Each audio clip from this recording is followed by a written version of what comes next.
All right. Welcome back to episode 3 of my experiment on how to create content consistently as a projector, and just how to also honor my splenic authority and all of the different elements of my human design while I experiment with making content and also specifically creating it consistently, because that's been one of the biggest challenges that I've had without not being burnt out or like zapping my creativity, like I want it to feel genuine and I want it to feel authentic and I want it to feel inspired every time that I do it, And so this is my experiment documenting this experience of just working with my human design and also just experimenting in general with my human design. I think I'm going to infuse that as well into this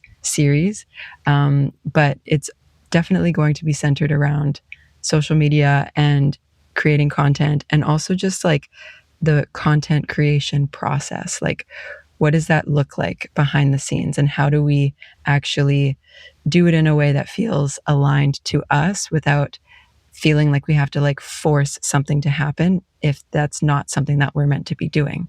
So this video is going to be about just my experience about the last video that I posted on my channel, where I explained like what it's like to have splenic authority. And then I also shared a story that really like expresses and represents splenic authority like in real time.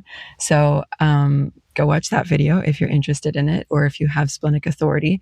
It was really excellent. I felt really good about it. And also now what I want to do is I want to explain like the process that I went through for that video to be created, because it was so easy to make that video. It was like an hour long and I didn't plan it to be that long.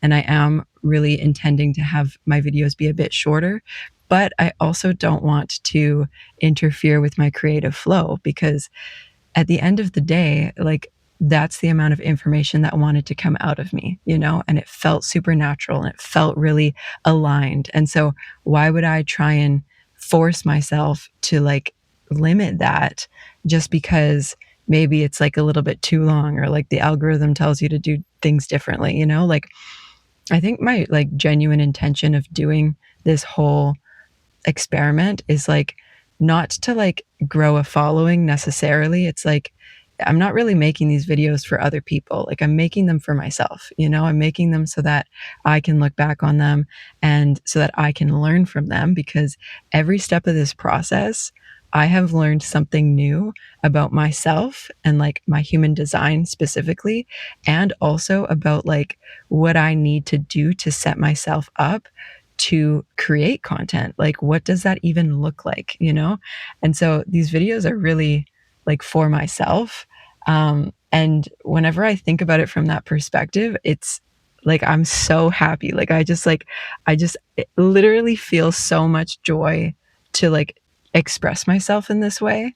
And so it's like, even if my videos aren't getting a lot of views, which is like, that's not the purpose of them, but it's kind of one of those things that like to sit in that discomfort, because on one hand, I know that this information can help other people, and that's why I'm sharing it, because otherwise I would just keep it to myself. But like, it's also not as satisfying. Like, I could very well record this video and then just keep it on my phone and save it to an album and then use it as, like study material, or like something to reflect on of like an insight that I had, or just an awareness that I discovered, which would be valuable. Like, I'm not going to say that it wouldn't be valuable to do that, but it doesn't feel as like exciting to do that as it does for me to share these, and then for it to benefit someone else, like even in the first video that I posted on this channel,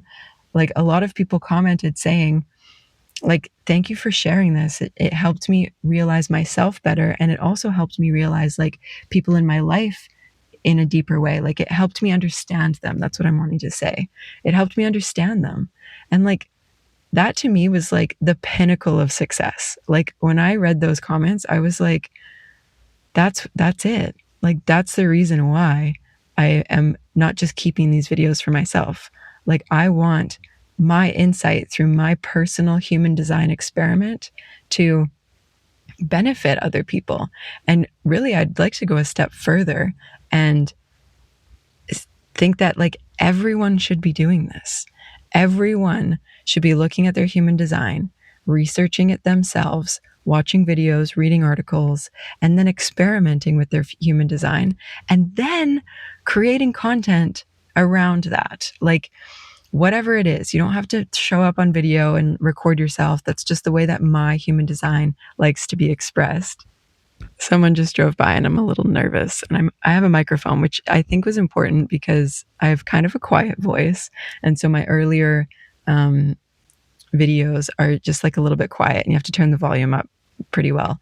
So now that I have this microphone, I can speak at the volume that feels comfortable for me while it's still also translating like properly to the video, which is something else I learned. Okay, but hang on. Yeah, I genuinely believe that everyone should be experimenting with human design and sharing about it, right? Like maybe you create posts on Instagram, or like you go on Canva and you write down different things of, you know, your experience with your experiment. Like we should just, whatever format that wants to come out, like if you even do just an audio recording and then you upload it like on YouTube with like a little photo, you know, like it doesn't have to be complicated. I think that's the thing that I've really realized throughout this process, already just at the beginning, is like if we try and complicate things too early, it's not going to benefit us and we're just going to get overwhelmed, and it's going to be it's actually just going to impede the creative process, and all it's going to end up doing is having us stop, right? Like that's the whole thing. Like everybody who's out there on social media is like, you know, just keep creating, like just keep posting. Like who cares if your content is cringe? And like, sure, like I agree with that, you know, like one of the things that I've really taken away is like I don't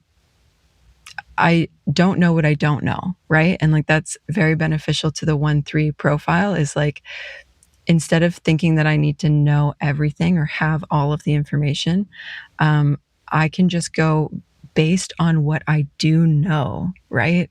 And like I feel like confident in that. Like there's like this weight that gets lifted off your shoulders. If you have a 1 in your profile, you'll resonate with this, that you just get like, if you're like, I don't have to know everything, and I will only talk about the things that I do know about, then it gives you space to learn the things that you don't know, instead of constantly being in this like this cyclical like experience of holding yourself back and preventing yourself from doing things that you want to do because you're afraid of not knowing certain things.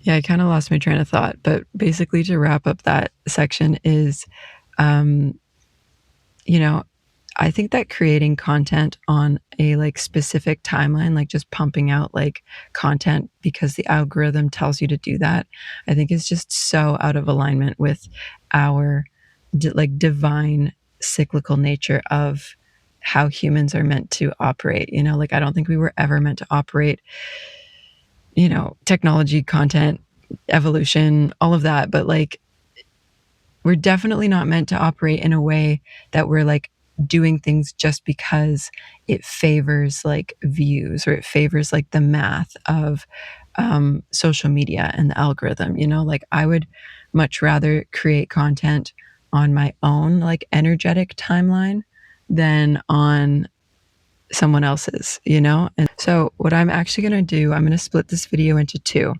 And for the rest of this video, I'm going to share my experience of like deciding when to create content, and how I use my splenic authority to do that. And then in a separate video, I'm just going to have it be like, you know, if you're a newbie to content creation and like social media in general, I guess like, a newbie to like creating content, right? Because like who's really new to social media? But like being on this side of social media, right? That I have like a whole little protocol, little process that I've discovered by doing these videos. And I had to do it like this and I had to share it because otherwise I wouldn't learn the things that I needed to learn. And that's the third line that comes through, right? Like if you have a 3 in your profile, then you are going to resonate with this because you don't know what you don't know until you're right in the moment. And that's when you're going to learn. You're going to be like, oh, actually I need this, or actually that didn't work, you know? And those things are very important. So one of the processes that I do, and this is definitely from my Splenic authority, when I have an idea for a video, hang on a second. So when I have an idea for a video, what I do is I just make a note of it. So I'll write down like the title, like the headline of whatever it is.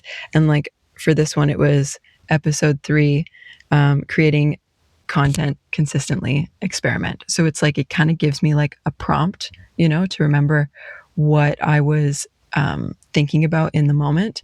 And then sometimes if I have a second, I'll make some other notes that went, with that topic.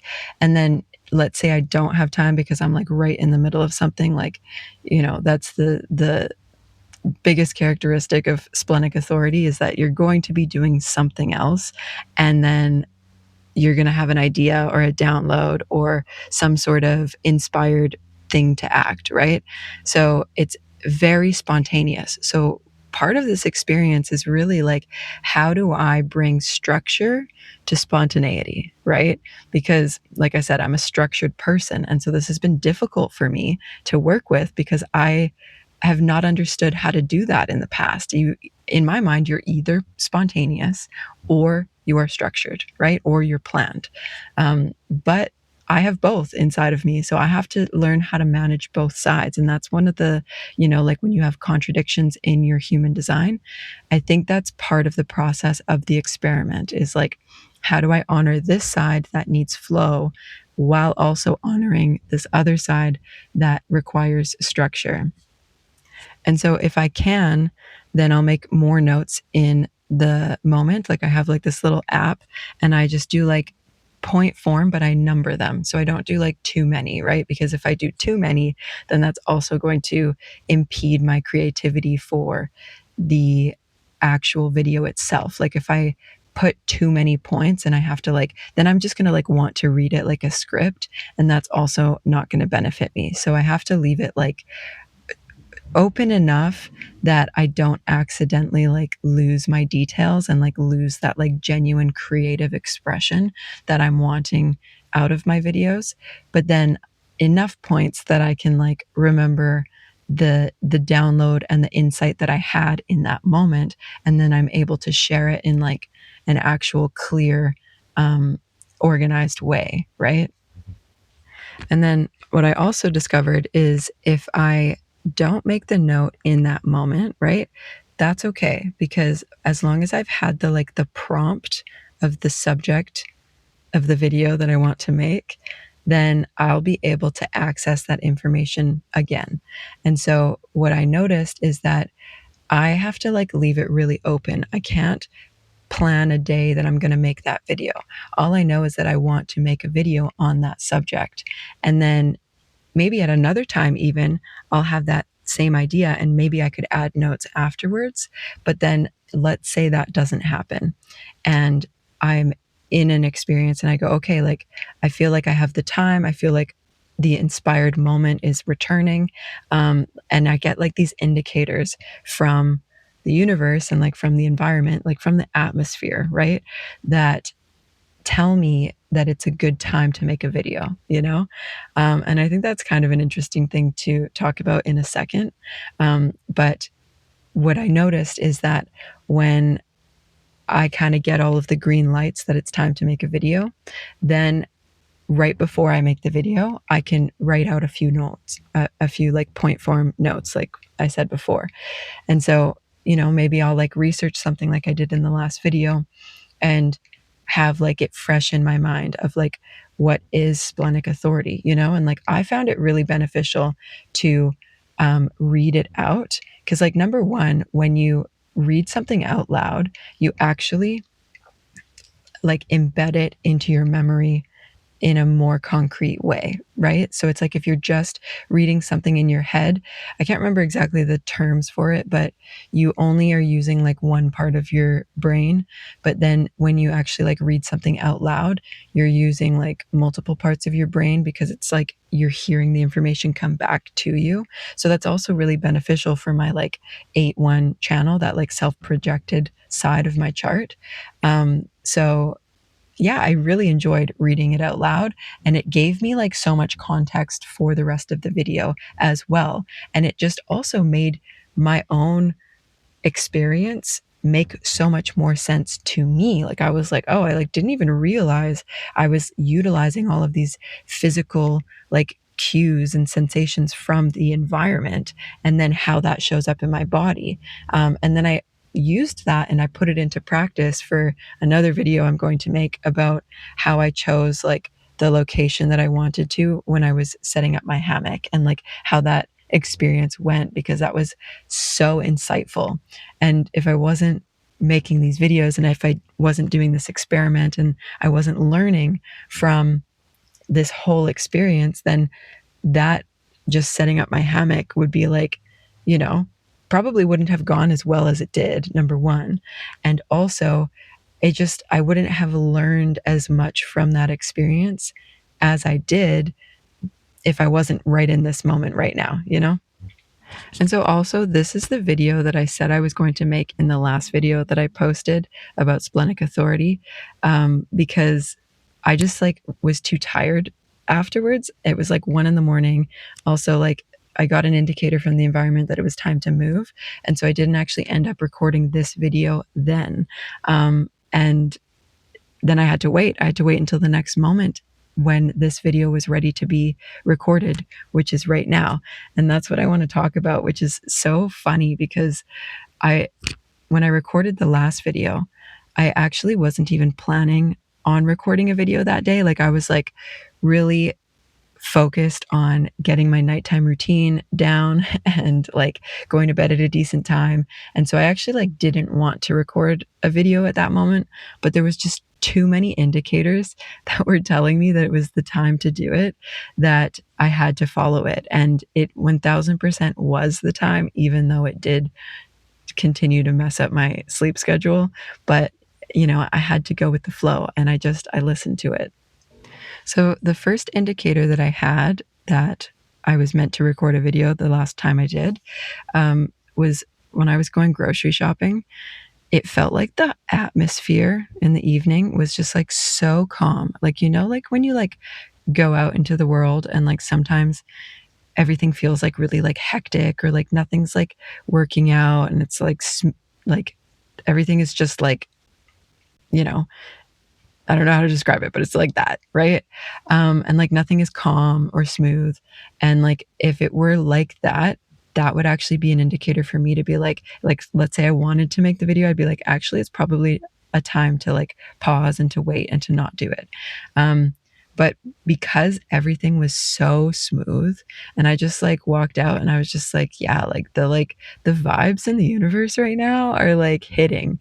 So and then I was like, okay, I think it's probably a good opportunity for me to record that video that I had in mind, like on deck, like I basically have these videos on deck, and then I just wait for the cue from like the universe, from like the environment, and from my body as well, that tells me when it's time to record the video. And then the interesting part is, while I was in that process, I also saw a feather, which is another indicator to me that it's like, okay, now's a good time. You can go ahead. Green lights, doors are open. And so it's kind of like a game of hot and cold a little bit. You go like this, like, let's say I'm like wanting to like work with this energy, right? Like I'm wanting to allow it to guide me, and I want it to not like force it to be anything, right? And so when let's say I were to go forward in this process and I were met with resistance along the way, that would be an indicator that it's not the right time, or like something needs to happen first, or just wait for a moment because there's going to be a better opportunity, right? But what happened here is every step I took, I was able to like go through it smoothly. And that video actually that I made was the video that had me totally just like in 1 second flat um, discover my like content creation process, which is so cool because I did that process for this video right now. And it definitely works. It's really, really, really great. And I created it so easily and so quickly as well. Like things don't take time when you're in alignment, right? It's when we're out of alignment that it feels like everything takes forever and everything is hard, right? Which it is, because it means that something's not being respected in the way that it needs to be respected, so that the thing that you want can just happen naturally. And so then the next indicator, now that everything is going smoothly, I wasn't sure like where I was going to record the video. I knew that it was going to be in my car, but I just didn't know where my car was going to be. I was like, is it going to be in the same spot that it was initially? Is it going to be like parked somewhere on the road somewhere? And so then the way that I made that decision is I went to go, I think like, oh, I'm going to move my car to the street. And when I went to go do that, a car drove by and it parked like right at the end. And I went instantly, like in my body, I went, nope, not going on the street. And like, I have no idea why, like there's just no rhyme or reason to splenic authority, but it's so accurate, which is like pretty cool to have like such accuracy for something that is so abstract, right? But that to me was an indicator that I was meant to like stay where my car was at that place at that moment. And it was like totally chill, totally calm. Like that's like really my number one indicator. Like, and I said this before in episode 2. No, in episode 1 of this. It doesn't actually say episode 1, but this is the first video that started this whole experiment. But it's really important. Like when there's too much activity, like people walking by, cars driving by, like stuff going on, it's not the same experience as like being in a quiet space with quiet, settled energy around you. And like, if I can hear like birds chirping, or if I have a little like bumblebee friend come and say hello, like those are also really good indicators that I'm in the right place at the right time, doing the right activity. Like that's kind of the trifecta of alignment, right? Right place, right time, right action. And so actually the last thing I'm going to say in this video before I go over to the other video is that it's all of the times when I go to make content, create content, I always do it like fasted, like where I haven't eaten yet. And being a quad right, that's really important. But hang on, car just drove by. I guess I'm about to get off track again, but I'm going to keep it centered. I think it's like passive digestion, right? Like, I don't know which arrow that is. I have to review that section. But if you have for your digestion, if it's pointed to the right, that means it's passive, that you really benefit from fasting. And a step further from that I've experienced is like, I do a lot of things fasted. Like if I have like some like cleaning thing I want to do in my house, like I'll do that as soon as I wake up in the morning. Whenever I like go to work out, I do that as soon as I wake up before I eat. And then even grocery shopping I do as well before I eat, and then recording a video. So I just basically bring snacks with me, especially because I went grocery shopping and then I went and did the hammock thing, and then now I'm recording this video. So I'm getting to the point where like I'm definitely going to have to eat something soon, and I don't want to have to like wait longer than I'm like deliberately deciding to wait, so I brought food with me so that I could just, as soon as I'm done making this video and I go to edit it to post it right away, that I can be eating something while I'm doing that, which honors my buzzing nervous digestion as well, right? Because I really benefit from like alternating between two tasks while I'm eating and like giving myself time basically to digest that like information or that task while I'm also digesting food, which is kind of a funny thing. And I'll make a totally different video on that because I've really worked with that part of my design, and it's works out so well. So I want to share about that as well. So if you liked this video about my experience of creating content consistently, then go over to my next video about my top tips for being a newbie content creator.